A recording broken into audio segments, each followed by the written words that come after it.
Before we begin fusing our stabilizer to the back side of our exterior pieces, we're going to want to mark some lines around some of the edges so that we have a guide for where to place our stabilizer.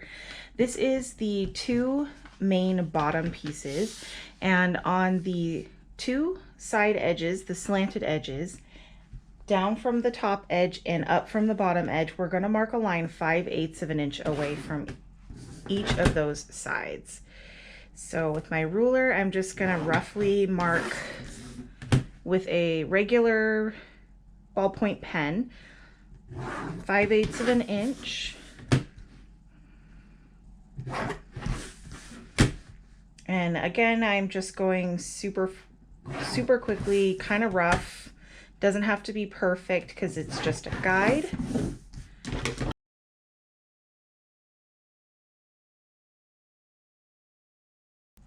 Next, we're going to draw lines 5/8 inch away from each of the four edges of the flaps, and do this on both flap.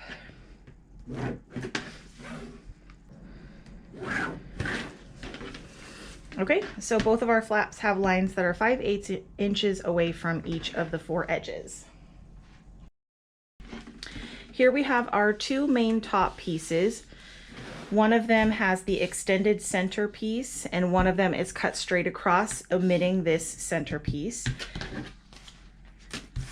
And this one is kind of an interesting pattern piece. We are going to do 5/8 inches away from the side edges and 5/8 inches away from the top edge.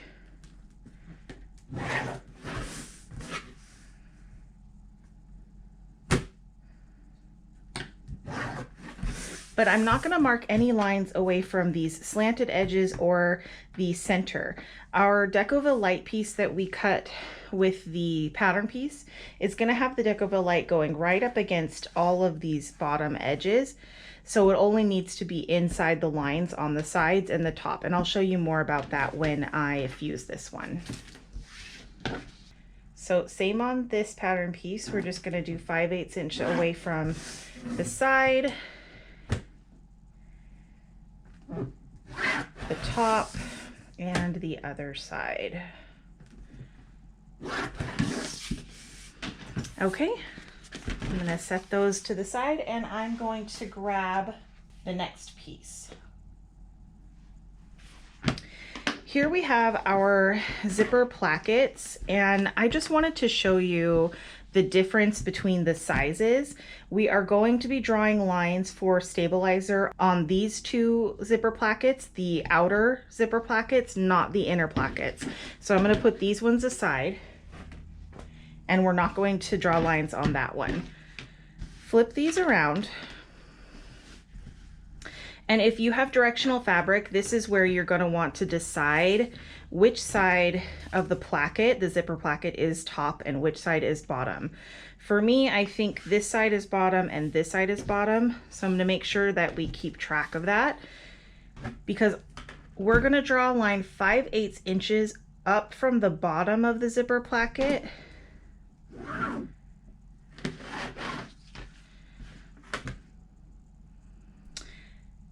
But down from the top, we're going to draw a line that's 3/8 of an inch.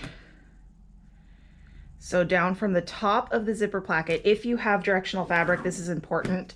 If not, just mark a line that's 5/8 inches away from one side and 3/8 of an inch away from the other side. So as you can see here, we've got this line is 5/8 inches away from this side, from the bottom, and this line is 3/8 of an inch away from the other side.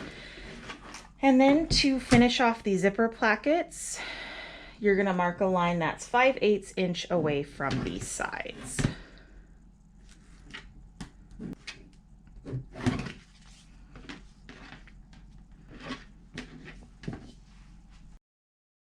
Okay, next I have our backpack connector and the two side straps.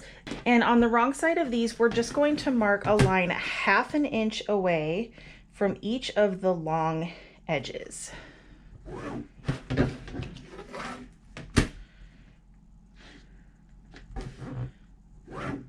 And repeat that on all three. Okay, those have their lines. So I am now going to fuse the Decoville light to the back side of each of our pieces. As you can see here, I have one of our main bottom pieces, and I am going to place the stabilizer right in between the lines that we just drew, making sure each of the edges is about 5/8 inch away from the edge of the exterior piece. And then I am just going to fuse as per the Decoville light manufacturer instructions. You'll want to let this sit for about 30 minutes to cool and cure that glue before you start sewing with it.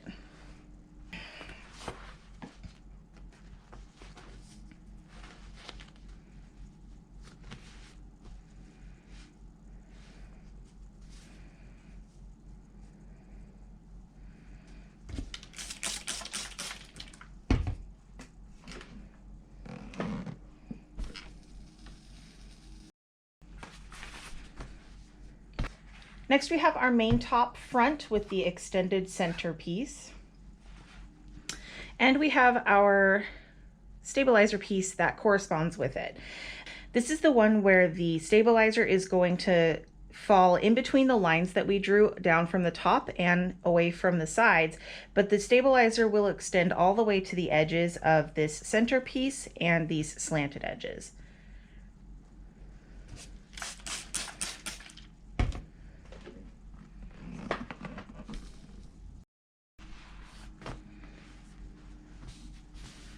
This is our main top back piece, the one that is cut straight across the middle.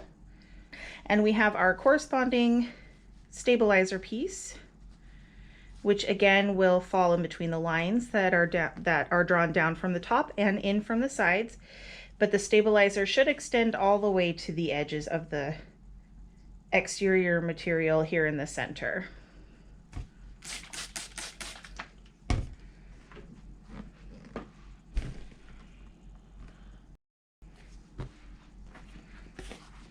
Do the same with the flap.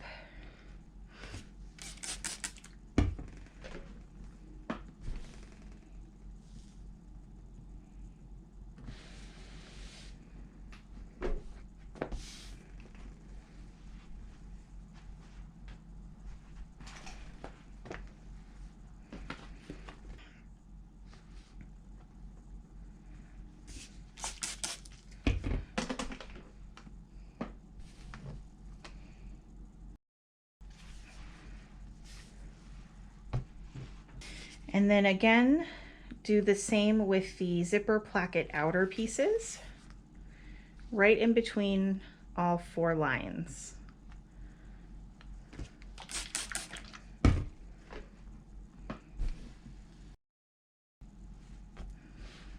Next, we have our backpack connector and our 2 side strips, and we are going to be fusing our stabilizer pieces in between the 2 lines that we made, just centered, and up against one of the short edges of the exterior material,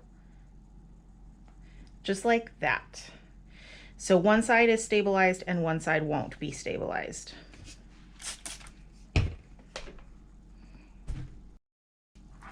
Next, for extra stability along the bottom of the bag, we are going to want to take this stabilizer piece that we cut from the pattern after we folded or cut along the dotted line of the paper pattern piece.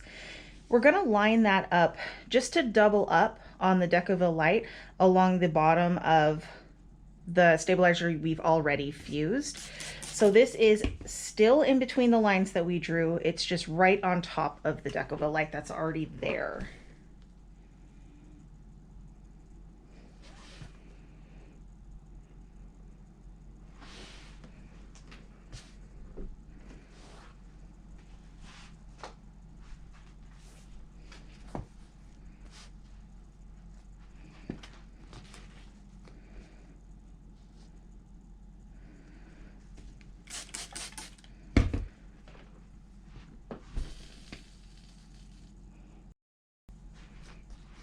We also have our 2 pocket overlay pieces. The pocket window is cut out of them. They don't get any stabilizer though, so we can just set those aside for now. I've also gone ahead and stabilized all of my liner pieces with a woven interfacing. I used SF101 for mine, and you'll want to notice that we're only stabilizing one of the flap liner pieces. The other one is going to be uninterfaced, so we'll keep that uninterfaced for now. And I also want to point out the slip zip pocket. If you are using a thicker material for your liner like canvas, you might opt to only interface one of the slip zip pockets pieces. That's your 10 by 10 for the handbag size and your 11 by 12 for the day bag size. Next, choose which flap you want to be on the back side of your bag. That's the one that's going to have the zipper on it. And we're going to flip that to the wrong side and use our flap paper pattern piece. And just line it up with your material and carefully trace out this box.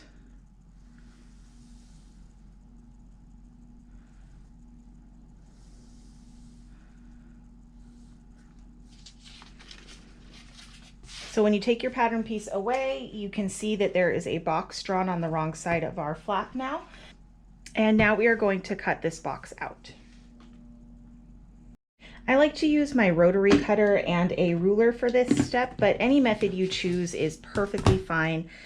This just gets me the straightest line possible. And I start about 1/8 of an inch away from the short edge, the side edge of the box. And I stop that far away from the end as well. And I just do both long edges at one time. This method will get me the straightest line that I can. And now I finish off cutting the short edges with my scissors. I just get right up into the corner with my scissors and then go across like that.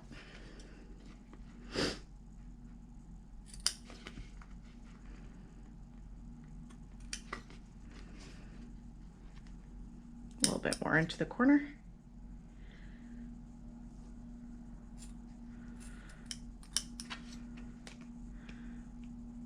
There we go.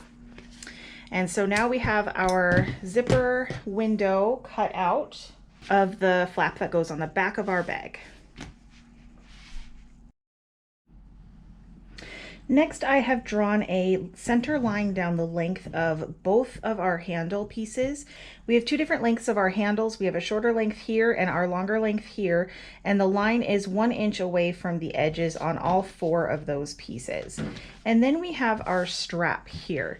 And this for me is cut into 2 pieces because it's 84 inches long, and I had material that was 54 inches long. So I cut one 54 inch and one 30 inch. And in the next coming steps, I'm going to show you how to combine these 2 straps. But I drew a center line down both of these pieces as well, which is 2 inches away from the side.